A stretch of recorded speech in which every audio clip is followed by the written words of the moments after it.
اب تک آپ نے جانا کہ میرب اور مرتسم کی شادی کے بعد ان کے دلوں میں ایک دوسرے کے لیے نرمی اور محبت پیدا ہو رہی ہے. ویل بائی دا وے، اگر آپ کو میرے چینل پر ویڈیوز اچھی لگ رہی ہیں تو پلیز موٹیویشن کے لیے سبسکرائب ضرور کر دیجیے گا. 13ویں ایپیسوڈ کی شروعات میں حیا ایک چابی کے گچھے کو بہت چاہت سے دیکھ رہی ہوتی ہے. اسی لمحے وہاں بھابھی بیگم آ جاتی ہیں اور وہ حیا سے وہ چابیوں کا گچھا لے کے میرب کے ہاتھ میں تھما دیتی ہیں. وہ میرب کو کہتی ہیں کہ یہ چابیاں ان لاکرز کی ہیں جن میں ان کے خاندان کے مال و دولت اور ہیرے جواہرات رکھے ہوئے ہیں، اور چونکہ میرب اس گھر کی بہو ہے اسی لیے یہ سب کچھ سنبھالنے اور اس کی حفاظت کی ذمہ داری اب میرب پر عائد ہوتی ہے. یہ سب کچھ دیکھ کے حیا کی آنکھوں میں آنسو آ جاتے ہیں.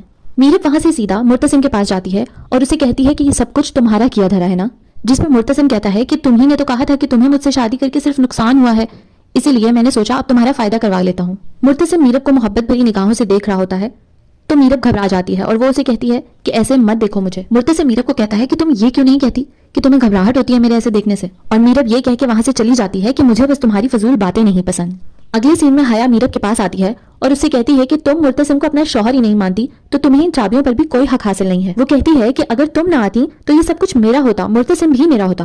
جس پر میرب اسے سمجھاتی ہے کہ اب تو میری مرتسم سے شادی ہو چکی ہے، اب تمہارا کچھ نہیں ہو سکتا، اپنی زندگی ایک انسان کے لیے برباد مت کرو.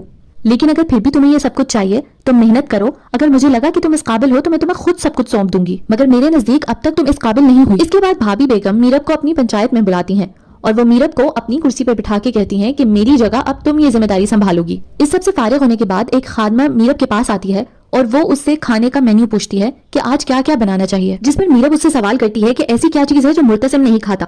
وہ کہتی ہے مرتسم خان کو مچھلی بالکل نہیں پسند، جس پر میرب مسکرا کے کہتی ہے کہ آج کی ہر ڈش مچھلی سے بنی ہوئی ہونی چاہیے کیونکہ مچھلی اسے بہت پسند ہے. اگلے سین میں مرتسم اپنے کمرے میں آ کر میرب سے پوچھتا ہے کہ میں نے سنا ہے کہ کھانا آپ کی فرمائش پہ بنا ہے، جس پر میرب بڑے ہی محبت سے کہتی ہے کہ میں نے آپ کی شان میں کھانا بنوایا ہے، اسی لیے اگر آپ نہیں کھائیں گے تو مجھے بہت دکھ ہوگا. کھانے کی ٹیبل پہ تمام پکوان مچھلی کے بنے دیکھ بھابھی بیگم میرب سے کہتی ہیں کہ مرتسم بیمار ہو جاتا ہے مچھلی کھا کے، مگر مرتسم ماں سے کہتا ہے کہ وہ بچپن کی بات تھی، میں آج مچھلی ضرور کھاؤں گا. رات کو سوتے وقت مرتسم کی طبیعت اچانک خراب ہو جاتی ہے اور اسے الٹیاں آنے لگ جاتی ہیں. اس کے بعد وہ بے ہوش ہو جاتا ہے. میرب یہ سب دیکھ کے بہت پریشان ہوتی ہے اور وہ بھاگتی ہوئی جا کے انور صاحب کو لے آتی ہے. انور صاحب کی مدد سے میرب مرتسم کو اس کی دوائی کھلا دیتی ہے. وہ میرب کو تسلی دے کے وہاں سے چلے جاتے ہیں، مگر میرب بہت دیر مرتسم کے سرہانے کھڑے ہو کے روتی رہتی ہے اور اس سے معافی مانگتی رہتی ہے. اگلی صبح میرب مرتسم کے لیے اس کا پسندیدہ ناشتہ بنا کے پیش کرتی ہے، اس کے لیے پھل کاٹتی ہے اور رات والے واقعے پہ اس سے ہمدردی کا اظہار کر رہی ہوتی ہے. مرتسم یہ سب دیکھ کے بہت خوش ہو رہا ہوتا ہے اور وہ میرب کو چھیڑنے کے لیے اسے کہتا ہے کہ رات کو تو تم مجھے بہت محبت اور پریشانی سے پکار رہی تھی، جس پر میرب اسے غصے اور حیرانی سے کہتی ہے کہ تم بے ہوشی میں بھی یہ سب باتیں سن رہے تھے. ماں بیگم مرتسم کی طبیعت کی خرابی سے انجان ہوتی ہیں، مگر جب حیا ایک خادمہ سے سن لیتی ہے تو وہ فوراً جا کے ماں بیگم کو بتا دیتی ہے اور وہ پریشانی اور غصے کی حالت میں میرب اور مرتسم کے پاس پہنچ جاتے ہیں. وہ دونوں ہی میرب کو مچھلی کھلانے پر بہت غصہ کرتے ہیں. پہلے تو وہ ان دونوں کو آرام سے سمجھاتا ہے، مگر پھر جب وہ دونوں نہیں سنتی تو اپنی بیوی کی بے عزتی ہوتا دیکھ اسے برداشت نہیں ہوتا اور وہ ان پہ غصہ کرنے لگ جاتا ہے. میرب یہ دیکھ کے خوش ہوتی ہے کہ اس کا شوہر اس کا ساتھ دے رہا ہے، مگر ان کے جانے کے بعد وہ بھی مرتسم سے ناراض ہو کے وہاں سے چلی جاتی ہے. حیا یہاں موقع دیکھ کے ماں بیگم کو میرب کے خلاف بھڑکانے کی کوشش کرتی ہے، مگر وہ کہتی ہیں کہ مجھے اس بات کی خوشی ہے کہ میرا بیٹا اپنی بیوی کے ساتھ خوش ہے.